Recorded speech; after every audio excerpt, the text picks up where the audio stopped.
Sejarah Desa Kebuyutan, Warisan Budaya Tirtayasa dan Banten. Nama Kebuyutan berasal dari kata ebuyut, yang dalam bahasa Sunda atau Jawa berarti leluhur. Nama ini mencerminkan pentingnya desa ini sebagai lokasi yang memiliki nilai spiritual atau sejarah tertentu. Desa ini diduga menjadi tempat tinggal masyarakat sejak era Kerajaan Sunda atau Banten.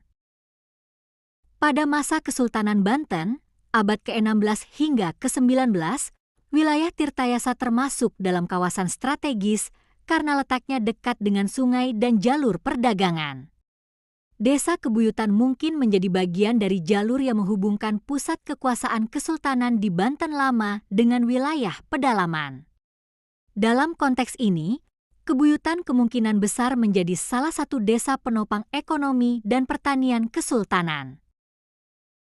Kesultanan Banten dikenal sebagai pusat perdagangan maritim yang besar, dan desa-desa seperti Kebuyutan berperan dalam menyediakan hasil bumi, seperti padi, kelapa, dan komoditas lain. Desa ini juga berpotensi menjadi bagian dari jaringan distribusi hasil tani yang dipasok ke wilayah pelabuhan. Ketika Belanda mulai menguasai wilayah Banten pada abad ke-17, termasuk melalui Perjanjian Tirtayasa 1684, banyak desa di sekitar Tirtayasa mengalami perubahan, terutama dalam struktur sosial dan ekonomi.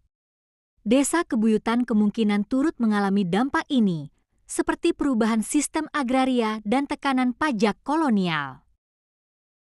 Pada masa penjajahan, banyak penduduk lokal yang bergabung dalam perjuangan melawan penjajahan.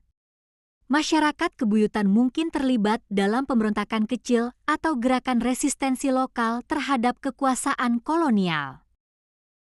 Setelah kemerdekaan Indonesia pada tahun 1945, Desa Kebuyutan mulai berkembang sebagai bagian dari Kecamatan Tirtayasa. Pemerintah mulai fokus pada pembangunan infrastruktur dasar, seperti jalan desa, irigasi, dan sekolah. Desa ini terus mempertahankan tradisi lokalnya sambil menyesuaikan diri dengan modernisasi. Hingga saat ini, Desa Kebuyutan dikenal dengan tradisi lokalnya yang erat dengan budaya agraris dan nilai-nilai religius.